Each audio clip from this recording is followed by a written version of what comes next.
अस्सलाम वालेकुम दोस्तों, इस वक्त शहर में मालेगांव सेंट्रल में मुफ्ती मोहम्मद इस्माइल साहब हैं और मालेगांव आउटर में दादा भुसे साहब हैं।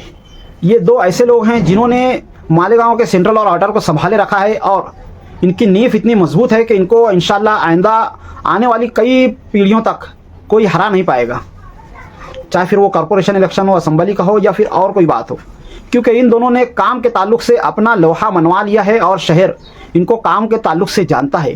पर अगर ये सवाल किया जाए कि इन दोनों में से बेटर कौन है, इन दोनों में से बेहतर कौन है, इन दोनों में से कौन सही तरीके से काम करता है, यानी दोनों का अगर हम मवाजना करें तो पहले देखना होगा कि दोनों के जो हालात हैं वो किस तरह से हैं।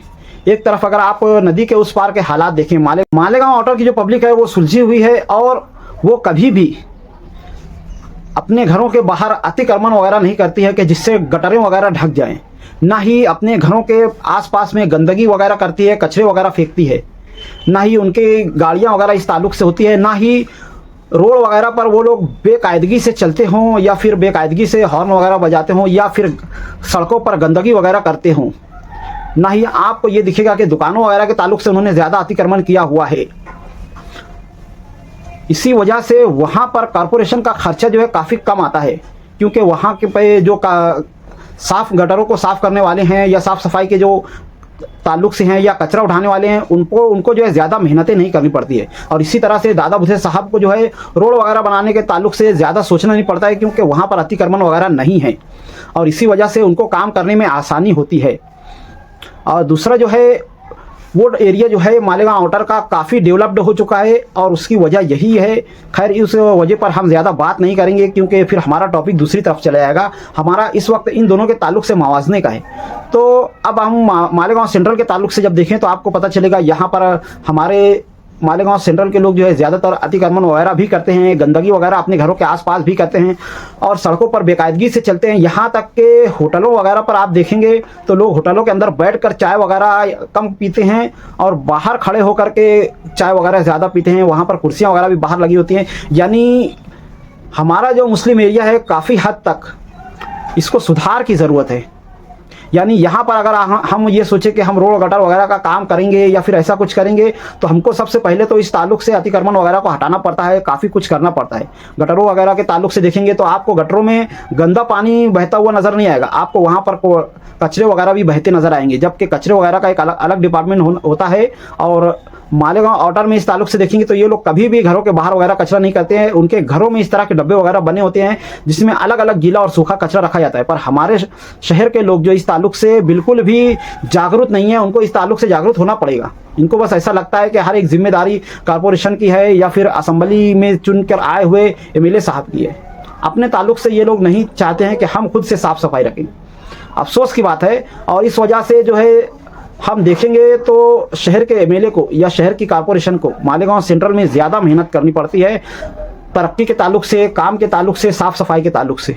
और ये इस हिसाब से अगर हम देखें तो दादा भुसे साहब अपनी जगह पर ज़बरदस्त काम करते हैं और मुफ्ती साहब भी अपनी तरफ से ज़बरदस्त काम करते हैं।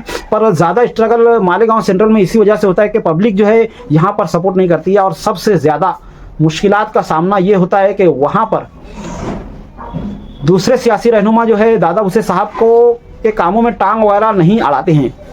और हमारे यहाँ पर देखें तो हमारे यहाँ पर कॉरपोरेशन के ताल्लुक से कहो या मुफ्ती साहब के ताल्लुक से कहो, कोई काम करना चाहते हैं तो वहाँ पर टांग अड़ाने वाले बहुत ज़्यादा हैं।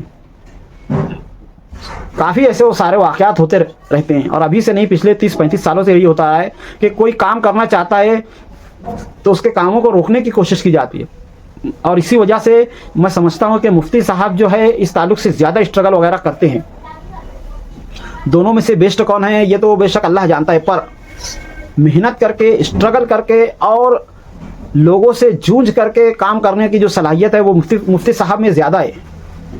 और अल्हम्दुलिल्लाह मैं समझता हूँ कि इस ताल्लुक से अगर शहर के अवाम भी बेदार हो जाए और वो अपने ताल्लुक से अतिक्रमण वगैरह ना करे या ना करने दे, साफ़ सफाई वगैरह रखे, गंदगी ना करे या और ना करने दे, तो इंशाल्लाह हमारा शहर भी इंशाल्लाह मालेगांव आउटर की तरह इंशाल्लाह चमकदार होगा।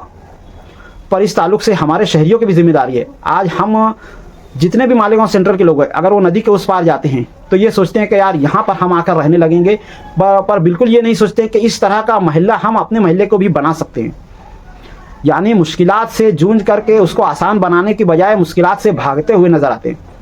सिर्फ मालेगांव सेंट्रल में नहीं, मालेगांव आउटर में नहीं, आप देखेंगे कि मालेगांव के लोग जब पूना, बम्बई और दूसरे तरक्की याफ्ता शहरों में या मुल्कों में जाते हैं तो ये सोचते हैं कि हम वहाँ जा कर के बस जाएंगे ताकि हमें भी सहूलतें वगैरह मिले।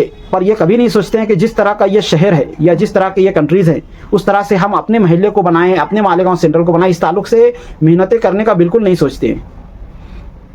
और यही एक मेन वजह है जिसकी वजह से हमारा मालेगांव सेंट्रल जो है गंदगी की नज़र है, अतिक्रमण की नज़र है, या फिर काम वगैरह नहीं हो पाता है।